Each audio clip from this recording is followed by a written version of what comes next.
Folks, we got to get rid of the fear concerning the Kundalini awakening.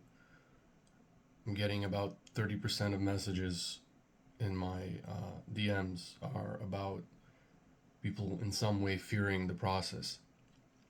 The fear is the very thing that's going to prevent the Kundalini from doing what it wants to do.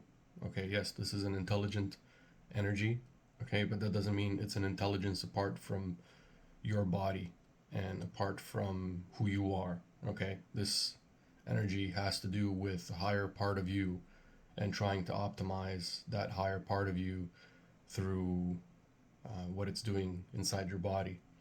So all the fear that you are accumulating in your body as this energy is doing its thing is actually preventing the energy from entering different areas of the body and going into the chakras, optimizing the chakras. And as it's doing that, it's creating a psychological blockages. And these blockages are keeping the energy at bay, and they're also intensifying the energy in areas where you necessarily don't want that energy being intensified, such as in your head, let's say, or in your heart area. Okay, and that's why they come to me talking about, oh, I'm getting all these headaches. Well, that's because you're focusing too much on your thoughts, okay? You're focusing too much on the fear. You're just being too cerebral, okay? If you're having headaches, you need to take the energy and you need to silence the mind. When the mind becomes silenced, the energy is going to go into other areas of the body other than just the head. Okay, so this is very important. Or if you're feeling blockages, if you're feeling tightness or something in the chest, okay, you need to find ways to alleviate that, and it all comes down to what you think about. Okay, it comes down to silencing the mind. Look, I'll tell you this: if you can silence the mind right now, remove all fear, the Kundalini energy will finish what it started with you. And instead of taking a dozen years for this process to become complete, or 2 dozen years, it's going to take 2 years. Okay, so fear energy is literally what's going to prolong this process. So you really need to just understand, and you need to develop faith into this process, and you need to align with your higher self, which you will do by removing fear. Okay, because the fear is nothing more than a projection of the ego. The ego is the very thing that is being, I'm not going to say that it's dying in the sense that you're going to destroy the ego. You're always going to have an ego while you're in the physical body, but you're going to remove its clutches from your consciousness. Okay, so the fear is literally the ego trying to trick you to say, hey, I'm you, and so just hold on for dear life and don't let this process happen, and because if I die, you die. That's not true. Okay, the ego is just trying to trick you. It's a trick.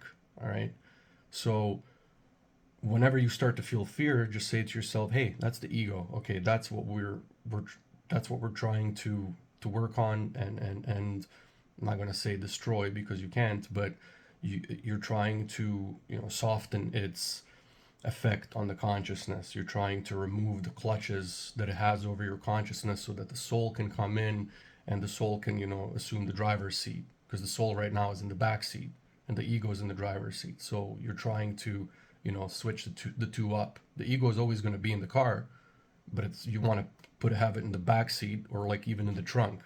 Okay, so this is very important. Honestly, I get about 100 messages a day now, and I'm doing my best to answer every single person.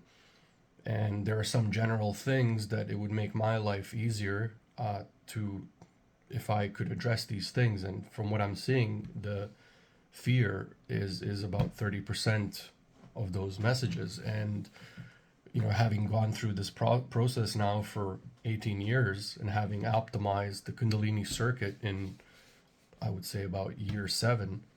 Okay, going back, I can tell you that fear is the very thing that if I just had no fear right from the beginning, instead of in 7 years, I would have done it in 2. So the same rule applies to you, the same formula applies to you. So when you feel the fear, don't focus on the fear. Don't try to rationalize with the fear. There's no rationalizing a fear. A fear is an instinctual response from the ego and the survival mechanism. Its survival mechanism because it fears for its life. It's an intelligence. It's you. Okay? But the soul is also you, and so is the spirit. And all of these things project into the consciousness through thoughts. And you have free will, and you can choose who and what you listen to. They're all you, okay? But you choose which one you want to align with. And through this process, you're going to stagnate your growth tremendously if you are focusing on the fear. And so, again, the only way to do it is through silence of mind. You need to silence the mind when the fear comes in. You need to not try to think about the thoughts that are coming in, because if you do that, you've already failed.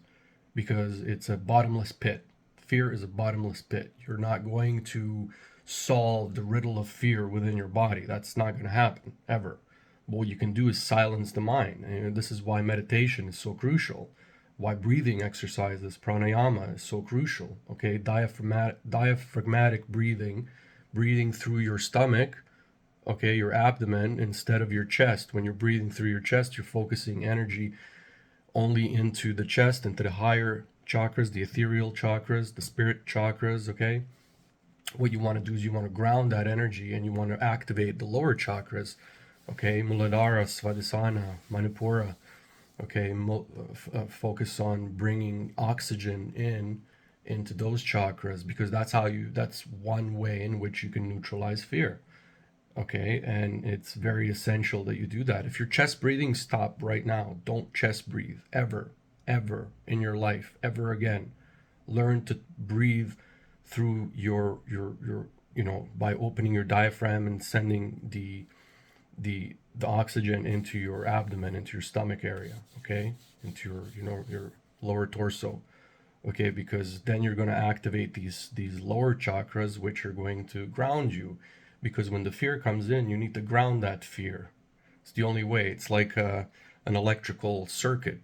How do we, you need to ground the electrical circuit, and that's how you lessen its impact. Okay, and that's how you prevent yourself from hurting yourself. Okay, because fear is hurting you, and fear, the Kundalini is looking at the whole process and being like, hey, dude, just relax. I'm not here to hurt you. Okay, this is why there's so much garbage on the internet about the Kundalini is going to hurt you and you should fear the process and it's evil and it's the devil and blah blah blah. It's all garbage, okay? It's written and spoken about by people that have no clue about this, okay? They only know things from things that they have read, okay, which means that they're just parroting other people's information, okay? And you need to remove all fear from your body immediately. There is nothing to fear. Nothing wants to hurt you, okay? This is very essential. Now, of course, easier said than done, okay? And that's why I'm making this talk, and I'll make further talks about this. But maybe the more I talk about it, the more it's going to come inside your head that how important this is. Well, there's so much going on with the Kundalini awakening process and all the issues that you may be undergoing, and everybody's undergoing issues with it, okay? Nobody has a smooth process of awakening and transformation. That doesn't exist, okay? It's going to take some time, and because part of the Kundalini process is to cleanse your chakras and to optimize this Kundalini circuit that I talk about, that frankly nobody else talks about, because I don't think they got there, okay? And that's not to say, oh, I'm so great. Other people have gotten there, but maybe some haven't verbalized it in the way that I have, where it's actually understandable.